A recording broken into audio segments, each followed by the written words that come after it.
As you know, I like history. So today we're talking about something we learned in school but didn't quite get all the details. I'm talking about when Russia sold Alaska to the United States of America. It's still kind of mind-boggling. Why would a country sell any of their land? And why would they sell it for 2 cents an acre? Yep, that's what we paid for it, 2 cents an acre.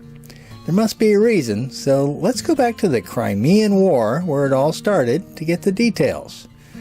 I'll keep it short, but this 3-year war nobody seems to remember does offer some insight as to how we ended up with Alaska.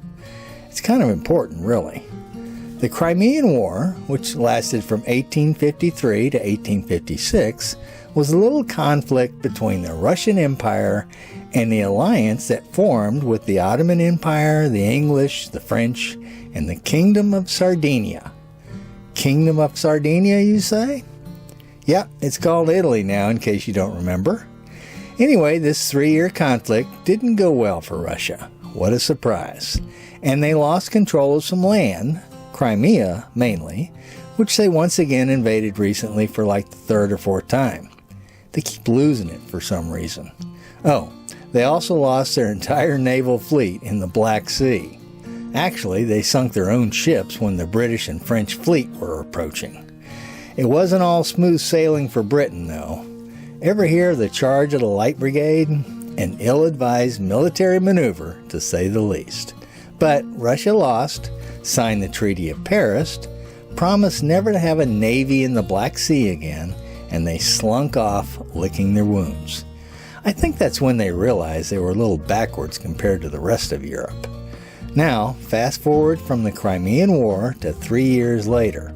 It's 1859 and Russia has a new czar, Alexander II, but an old enemy, Great Britain, who was threatening them in the Pacific. Russia already had plenty of land and never showed a great interest in Alaska, especially since they only claimed it like 100 years prior, having taken it from the people who lived there for like thousands of years. So they didn't buy it to begin with. But Russia was worried Britain was going to take Alaska away, which would make them neighbors. So Russia decided to unload it and get something for it before the English just walked in and took it. Russia was also broke, so 2 birds, 1 stone. Selling it to Canada wasn't an option because they were still a part of England. For the Russians, an American sale was a better idea. So in 1859, they kind of threw out to the Americans they might want to sell some land. A lot of land. I don't think they really knew how much land there was, to be honest. But they needed the money, so they made the offer. There were only a few Russian settlers in Alaska who were mainly fur traders, so nobody there was going to complain. Except maybe the native people who lived there to begin with.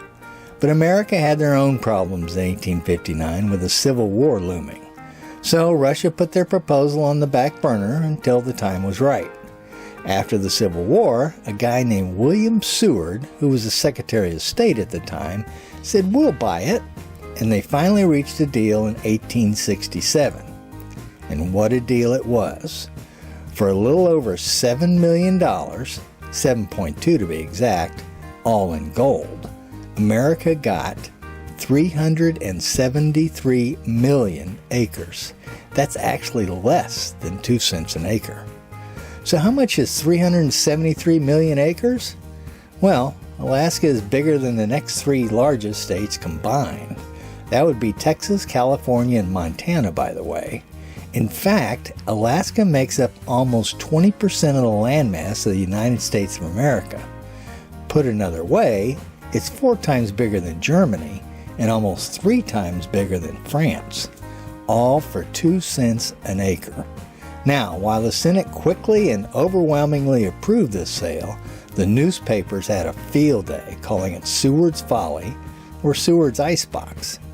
Is that a penguin? In Alaska? I don't think so.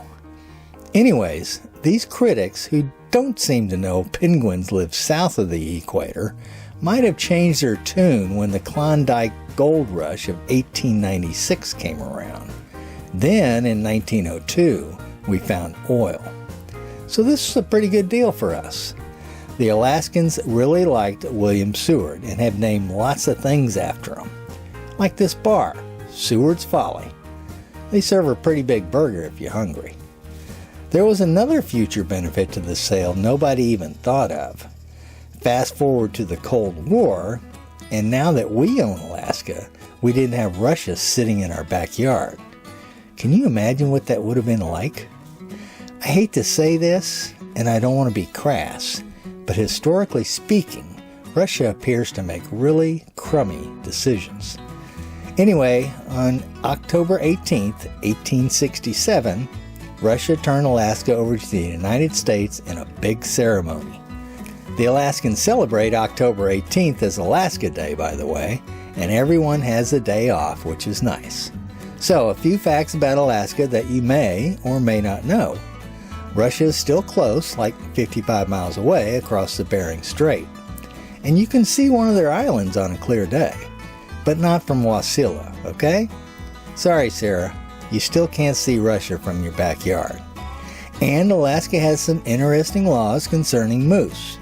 Like it's illegal to whisper in someone's ear when they're moose hunting. And you can't push a live moose out of a moving airplane. And moose cannot be viewed from an airplane. Lots of moose laws up there. Oh, and kangaroos. Kangaroos are not allowed in a barbershop at any time. That's a good thing, I would think. I wonder how kangaroos got to Alaska. Maybe with the penguins, I'm guessing. Now, even though Alaska is not that populated, 736,000 people in 2020 census, it ranks as the third most dangerous state to live in. Really? Alaska is dangerous? Apparently so. Here are the top dangers in Alaska according to the people who live there. Number 1 is a moose attack. Check. Bear attack is next, of course. Number 3, bad drivers. I always wondered where they came from. Next is walking on ice. Never a good idea. Then there's freezing to death, which goes with walking on ice. Tsunamis? I can understand that one. Road construction. Interesting. It's usually the workers that are in danger. And the last one is bad cell phone service, which is never good, especially if you're trying to call for help when you're being attacked by a moose. Okay, a few more little known facts. About half of all Alaskans live in the Anchorage metro. The native population, which has been there for thousands of years, as I said, makes up over 15% of the population. There are almost 24 native languages spoken, and they exercise considerable influence in local and state politics. Land-wise, Alaska is 1,420 miles tall and 2,261 miles wide. That's big. The highest elevation is Denali at 20,310 feet. And around 65% of Alaska is owned and managed by the federal government. Alaska is, by a huge margin, the state with the smallest percentage of private land ownership when native land corporations are excluded. So lots of land, but very few owners. Their economy is interesting. Alaska has the 7th highest cost of living compared to other states, but has one of the highest income levels of any state at almost $80,000 a year. They are also one of just 7 states with no personal income tax, and just one of 5 states with no sales tax, and only one of 2 states that have neither. New Hampshire is the other one, in case you're wondering. So where do they get their money? That's easy. Oil. And it's shared with the citizens of Alaska. Starting in 1976, the Alaska Permanent Fund was established to distribute oil and gas revenues from the surpluses they experienced after the completion of the Alaskan Pipeline. The first check went out to eligible Alaskans in 1982 for $1,000. In 2008, the annual checks had increased to $3,200. You have to live there to get one, though. Sorry. As far as roads go, they don't have many, which is probably why so many people live in the Anchorage area, because there aren't any roads to go anywhere. They only have a little over 1,000 miles of highway. Oh, and they only have one area code for the entire state. Unfortunately, Alaska has the occasional earthquake. In 1964, Alaska suffered the second largest earthquake ever recorded, with a magnitude of 9.2. The quake lasted 4 minutes and 38 seconds and killed 133 people. Ooh, 4 minutes of shaking. That's got to be tough. It was 1,000 times more powerful than the 1989 San Francisco earthquake. 600 miles of fault ruptured and moved 60 feet. A 27-foot tsunami destroyed the village of Chenega and killed a third of the people who lived there. I think I would have listed earthquakes as one of the dangers of living there. We won't get into politics, but Alaska is fairly red, although 68% of the population is registered as an independent voter. The only Democrat to carry Alaska in a presidential race was LBJ in the 1964 landslide. You know, in all my travels, which spans my entire life, I have never been to Alaska. I know lots of nomads who go there in the summer, but I don't think Lucille would make it since it's such a long drive, and most of it's through Canada.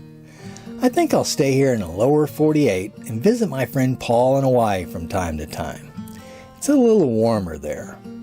I wonder what Russia might want to sell after this last conflict is over. They never seem to learn. That's all I got.